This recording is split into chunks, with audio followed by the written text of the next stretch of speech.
She's just turning 1, but baby Millie has already taught many about the power of hope and prayers. A legion of supporters has been cheering her determination to survive since her first operation for a congenital heart defect was performed in Toronto while she was tucked safely inside her mother's uterus. Immediately after her birth, Millie was whisked to the Toronto Hospital for Sick Kids, for another surgery. She had outgrown the stent they'd put in her heart while in utero at 32 weeks, and blood wasn't flowing properly to her brain and lungs. In January, Millie was diagnosed with a second congenital heart disease called pulmonary vein stenosis, and parents Derek and Caroline Robertson of Yarmouth established a bucket list for their baby. The couple decided to openly share Millie's many challenges and achievements.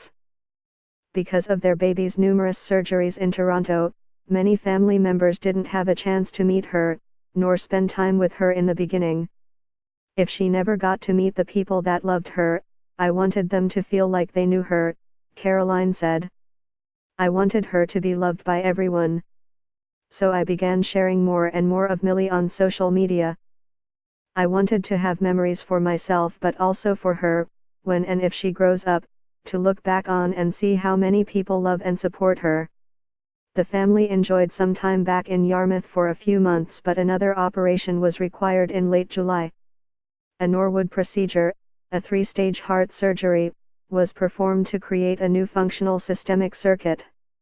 In October, doctors discovered Millie's left pulmonary artery was very small and stenosed. It was ballooned open and 2 stents were placed inside. Millie spent time in cardiac critical care but recovered quickly enough to return to Yarmouth before month's end. Derek and Caroline King with Millie last winter during one of their visits to the hospital in Toronto. Contributed, Derek and Caroline King with Millie last winter during one of their visits to the hospital in Toronto. Since then, the family has celebrated many happy moments. Millie stood on her own, sprouted lots of new teeth, said Dada for the first time, played with her puppy and enjoyed dozens of other joyful experiences.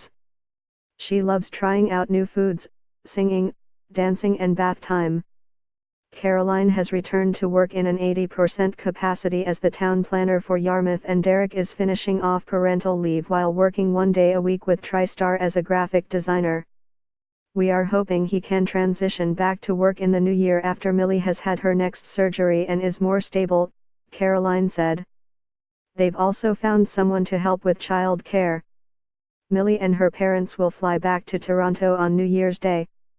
On January 5, she is scheduled for a pre-Glen exploratory catheter to check the pressure in her lungs. If the pressure is in the right range and if her left pulmonary artery looks good, she'll have her 5th open heart surgery the following week. Millie with a doll that a woman in Trenton, NS, named Margaret Greenlaw sent to the family.